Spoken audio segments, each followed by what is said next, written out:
Жігіттер, сол бәндегі азында айтып өтейін. Маған мінген гаишниктер сол Қарағандының гаишниктері екен. Айтты, кәдімгі қарапайым қара адамдарға тиіспейміз біз деді, қара халыққа деді. Бізге бәндегінде нарушение болмаса болды, билет, ксенон, сондай нәрселер. Налог, штраф деген сияқты. Солардың таза болса болды, жүре беріңдер дейді. Онда огнетушитель, анау мынау ондай затқа керек емес дейді. Оны не істейміз дейді. Штраф салып барымыз бала шаға деп жүрген адамбыз деп бір гаишниктің старший бір майоры отырды маған. Сол айтты. Ондайларға жол бермеңдер деді бәндегінде. Өтпей жатқан заттарын өткізіп, қымбатқа сатқызып, ондайларға жол бермеңдер жігіттер дейді. Қымбатқа алып, амал жоқтықтан алып жатқан шығарсыңдар дейді.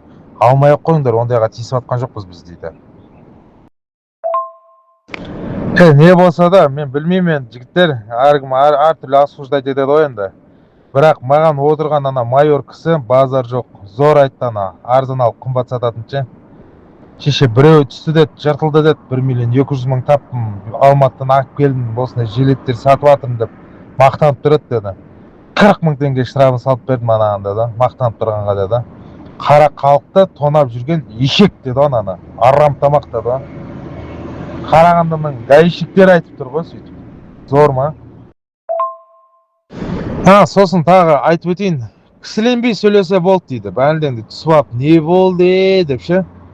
Штраф бар дейді ана бәнде. Ксенон забаған дейді. Не болды, не алып тоқтаттың, корчикіңді көрсетші деп. Камерасын қосып алып, кино ойнайды дейді. Жазып жібереміз ондайларға дейді. Қарамаймыз дейді. Факт бар ғой дейді. Болды дейді. Видеоның жүзін түсірсе де жазып жіберемін мен дейді.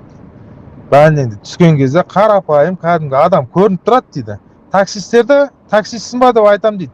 Я десе, кете бер деп айтып жатырық дейді. Вообще тексеріп отқан жоқпыз таксистерді дейді.